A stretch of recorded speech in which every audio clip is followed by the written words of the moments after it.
আমাদের রাষ্ট্রপতি জনাব শাহাবুদ্দিন চুপ্পু তিনি আন্তর্জাতিক গণমাধ্যম রয়টার্সে একটি সাক্ষাৎকার দিয়েছেন হোয়াটসঅ্যাপের মাধ্যমে। এবং তার সেই সাক্ষাৎকারে তিনি যে বিষোদ্গার করেছেন, যে কথাগুলো বলেছেন এবং প্রকারান্তে যে হুমকি দিয়েছেন, এই মুহূর্তে সেটি সামাল দেওয়া সরকারের জন্য খুবই কঠিন হয়ে যাবে। এবং সরকার যেভাবে সবকিছু সহজ মনে করেছিল, বা সরকারের সাথে যারা সমর্থক গোষ্ঠী রয়েছেন তারা যেভাবে সবকিছু একেবারে জলবৎ তরলং জলবৎ তরলং জলের মতো একদম পাতলা, সহজ সরল এরকম মনে করেছিল, আসলে ঘটনাটা ওই রকম নয়। জনাব শাহাবুদ্দিন চুপ্পুর সম্পর্কে আমি বেশ কয়েকটি ভিডিও করেছিলাম। তো সে সকল ভিডিওতে আমি যেটা বলেছিলাম যে এই ভদ্রলোক জন্মগতভাবে সাহসী, প্রচন্ড সাহসী। সাহসী মানুষ সবকিছু করতে পারে। তিনি একজন মুক্তিযোদ্ধা এবং যখন বঙ্গবন্ধুর ৭৫-এর ১৫ই আগস্টের পর যখন সবাই পালিয়ে গিয়েছিল তখন তিনি বিদ্রোহ করেছিলেন, জেলে গিয়েছেন। জেল থেকে বের হয়ে তিনি বিসিএস পরীক্ষায় পাশ করেছেন, জেলা জজ হয়েছেন। তো জিয়াউর রহমানের আমলে বিসিএসে অংশগ্রহণ করে তারপরে প্রমোশন পেয়ে পেয়ে জেলা জজ হওয়া এত চারটিখানি কথা নয়। তিনি যখন জজ ছিলেন তখন জজ বলতে বিশাল একটা ব্যাপার, যেন-তেন ব্যাপার নয়।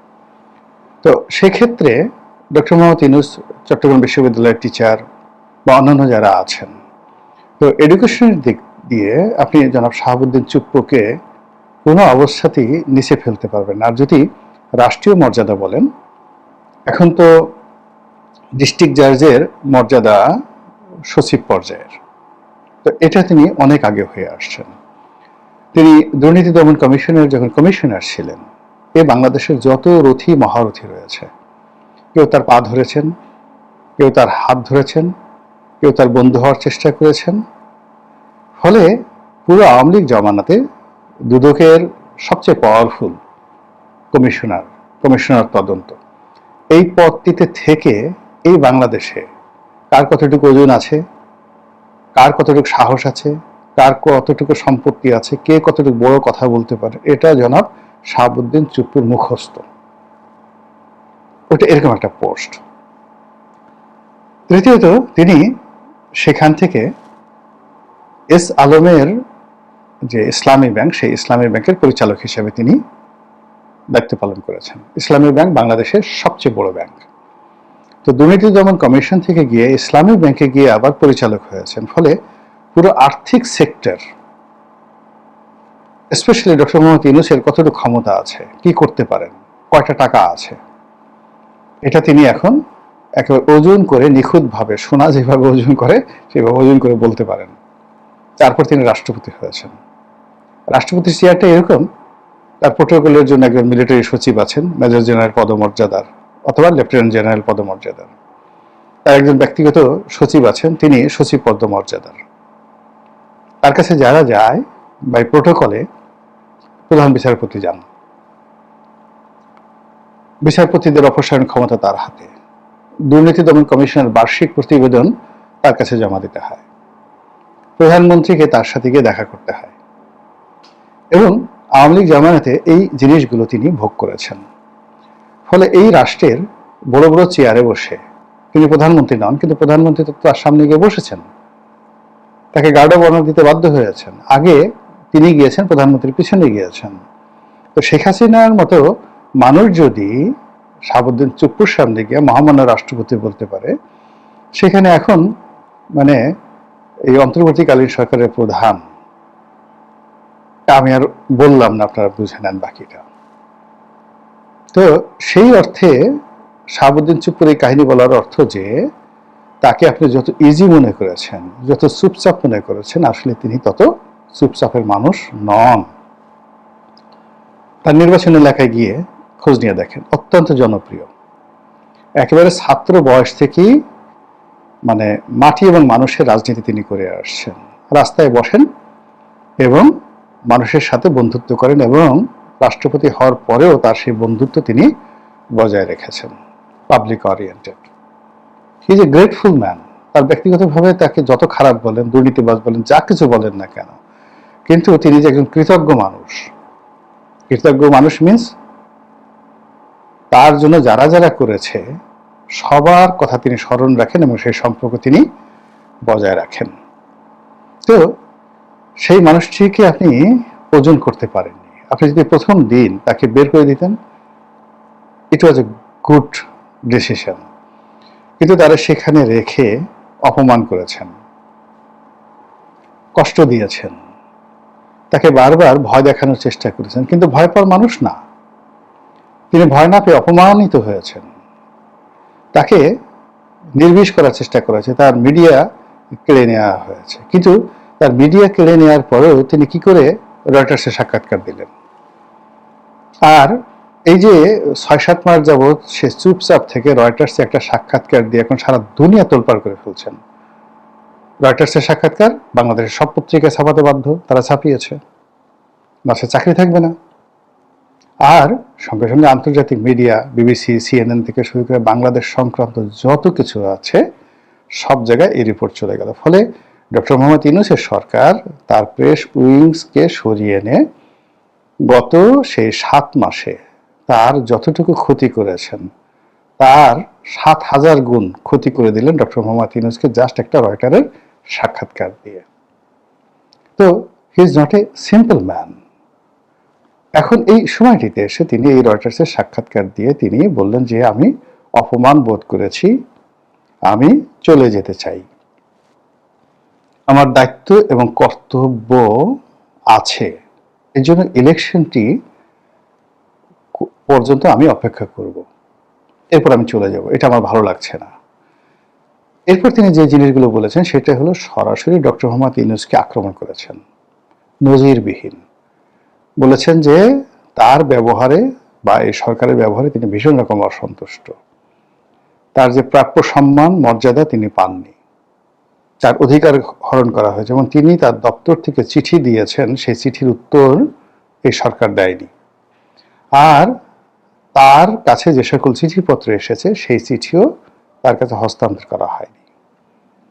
তার অনেকগুলো বিদেশ সফর ছিল যেটি রাষ্ট্রীয় প্রটোকলে বিদেশ থেকে এসেছিল, বিভিন্ন সংস্থা, রাষ্ট্র তাকে সেখানে নিমন্ত্রণ বা আমন্ত্রণ জানিয়েছিল। এই খবরগুলো পর্যন্ত তার কাছে পৌঁছানো হয়নি। রাষ্ট্রীয় যে সকল প্রটোকল আছে সে সকল প্রটোকলে তার যেখানে যাওয়া দরকার সেখানে তাকে যেতে দেওয়া হয়নি। যেমন ধরুন সেনাবাহিনীর রাষ্ট্রপতির কুচকাওয়াজ হয়, নামটা হলো রাষ্ট্রপতির কুচকাওয়াজ, কিন্তু রাষ্ট্রপতি নেই, কেন এরকম হলো? এই জিনিসগুলো নিয়ে তিনি প্রশ্ন করেছেন। ঠিক এমন একটা সময়টিতে যখন সবকিছুই একটা বেহেশত দোজখের মাঝামাঝি জায়গাতে আছে, তিনি যে কয়বারই কথা বলেছেন সবগুলো কথা কিন্তু আগামীর জন্য গিলোটিন হয়ে আছে। আমি আবার বলছি, তিনি কিন্তু সাধারণ মানুষ নন। তার মেধা, তার যোগ্যতা অন অ্যাভারেজের চেয়ে বেশি। তিনি বলেছেন একবার, ক্ষুদ্র একটা ব্যাপার, মানব জমিনের মতিউর রহমান চৌধুরীকে চা খাওয়ার জন্য দাওয়াত দিয়েছেন, কথার প্রসঙ্গে একেবারে ভালো মানুষের মধ্যে জাস্ট একটা গুপ্ত তথ্য দিয়েছেন, যেটা একটা সাংবাদিক কখনো গোপন রাখতে পারে না। তিনি জানেন এটা। কি বলেছেন তিনি? তিনি বলেছেন যে শেখ হাসিনা যে পদত্যাগ করেছেন, আমার কাছে তো কোনো পেপার নেই, কোনো পেপার আসেনি। বোঝার চেষ্টা করেন। তা আমার কাছে কোনো পেপার আসেনি, ফাইলে নাই, তাহলে শেখ হাসিনা পদত্যাগ করলো কার কাছে, কোথায়? এই গেল এক। ফলে এখন শেখ হাসিনা পদত্যাগ করেছেন, আগে যেটা আওয়ামী লীগ বলতো প্রধানমন্ত্রী নাই, আছে, মানে একটা জটিল, ওই যে একটা বক্তব্য দিয়ে যে জটিল অবস্থা তিনি তৈরি করে ফেলেছেন, সেই জটিল অবস্থা মানে আগামীতে কোর্ট কাছারিতে সেটেল হবে, এটি লিখে রাখেন। মানে ভবিষ্যতের যারা মানে মানে গিলোটিন তো আপনারা জানেন, একটা গিলোটিন মার্কা তিনি চাল দিয়ে রেখেছেন এবং বক্তব্য দিয়ে রেখেছেন। বেশি কথা বলার দরকার নাই তো, আমাদের মতো সারাদিন বকর বকর করার দরকার নেই, একটা বললেই হয়ে গেল। এরপর তিনি আরেকটি কর্ম করেছেন, সেটি হলো যখন সরকার গঠন নিয়ে আলাপ আলোচনা হচ্ছিল, সরকার কিভাবে হবে ইত্যাদি ইত্যাদি সবকিছু, সবাই দিশেহারা। এবং ওই মুহূর্তে যারা এটা নিয়ে দৌড়াদৌড়ি করছিল তাদের কিন্তু আসলে প্র্যাকটিসিং ল, সংবিধান এবং রাষ্ট্র সম্পর্কে খুব ভালো অভিজ্ঞতা ছিল না, কারোরই নাই, এখনো পর্যন্ত নাই। ঠিক সেই জায়গাতে তিনি খেলে দিয়েছেন। বুদ্ধি এমন একটা জিনিস, মানে আপনার যদি বুদ্ধি থাকে তাহলে আপনি যে কোনো বেকুব সম্রাট, দুনিয়ার সম্রাট, তাকে দিয়ে আপনার জুতা পলিশ করাতে পারবেন। আপনার যদি কৌশল জানা থাকে, অভিজ্ঞতা থাকে, বুদ্ধি থাকে, সাহস থাকে, আপনি পৃথিবীর সবচেয়ে পাওয়ারফুল একটা লোককে মুহূর্তের মধ্যে আপনি ফাঁসিতে লটকে দিতে পারবেন।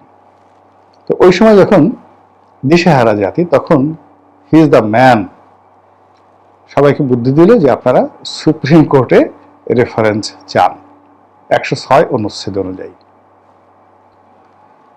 সবাই বললো হাই হাই, এসে তার ভালো কোনো বুদ্ধি নাই। সবাই বললো মহামান্য রাষ্ট্রপতি আপনি সেটা করেন। এই 106 অনুচ্ছেদে সেই সুপ্রিম কোর্টে রেফারেন্স চাওয়া হইল, এবং সেটি করার জন্য তড়ি ঘড়ি করে, মানে রাষ্ট্র গঠনের আগে, সরকার গঠনের আগে অ্যাটর্নি জেনারেল নিয়োগ দেওয়া হলো, এবং এমন একজনকে অ্যাটর্নি জেনারেল নিয়োগ দেওয়া হলো একেবারেই তরুণ।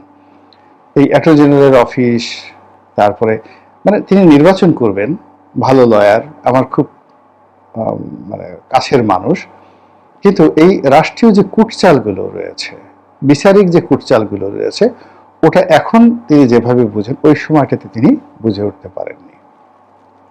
ফলে কি হলো, 106 অনুচ্ছেদ অনুযায়ী একটা রায় চলে গেল, সে অনুযায়ী সরকার গঠিত হলো।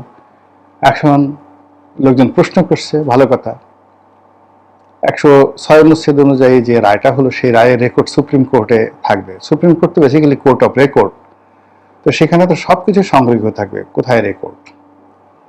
প্রধান বিচারপতি তখন যিনি ছিলেন, তিনি তো ক্যান্টনমেন্টে বন্দী ছিলেন, বা ক্যান্টনমেন্টে পালিয়েছিলেন, ক্যান্টনমেন্টের জিম্মায় ছিলেন। আরো একজন বিচারপতি, তিনিও সেখানে ছিলেন। তো এরকম একটা রেফারেন্স দেওয়ার জন্য একটা ফুল কোর্ট, অ্যাপিলেট ডিভিশনের ফুল কোর্ট একটা বিচারপতিদের বৈঠক দরকার। সেই বৈঠকটা কবে হয়েছে, আর সেই বৈঠকে বিচারকদের স্বাক্ষর কোথায়, এবং সেটা সুপ্রিম কোর্টের কোন ফায়দে আছে? নাই। বোঝার চেষ্টা করেন, 106 অনুচ্ছেদের এই সরকার গঠন নিয়ে আগামীতে যখন আলোচনা হবে, চুপ্পু সাহেব কি খেলাটা খেলে দিয়েছেন বোঝার চেষ্টা করুন। তো সেই মানে 106 অনুচ্ছেদ নিয়ে জনাব চুপ্পু সাহেবের খেলা, শেখ হাসিনার পদত্যাগ নিয়ে তার খেলা, এবং সর্বশেষ এই রয়টার্সে তার সাক্ষাৎকার, এই তিনটি খেলা, গেম ইজ ওভার। এখন সরকার খুব বুদ্ধিমান, বিশ্ব খেলোয়াড়, খুব ঘন ঘন কথা বলেন। এখন এই খেলাগুলো বর্তমানে কিভাবে সামাল দেন, আগামীতে কিভাবে সামাল দিবেন, এবং যারা আছেন তারা কিভাবে সামাল দেবেন, যারা আসবেন তারা কিভাবে সামাল দেবেন, সেটাই দেখার বিষয়। খেলা কিন্তু জমে ক্ষীর হয়ে গেছে। আসসালামু আলাইকুম ওয়া রাহমাতুল্লাহি ওয়া বারাকাতুহু।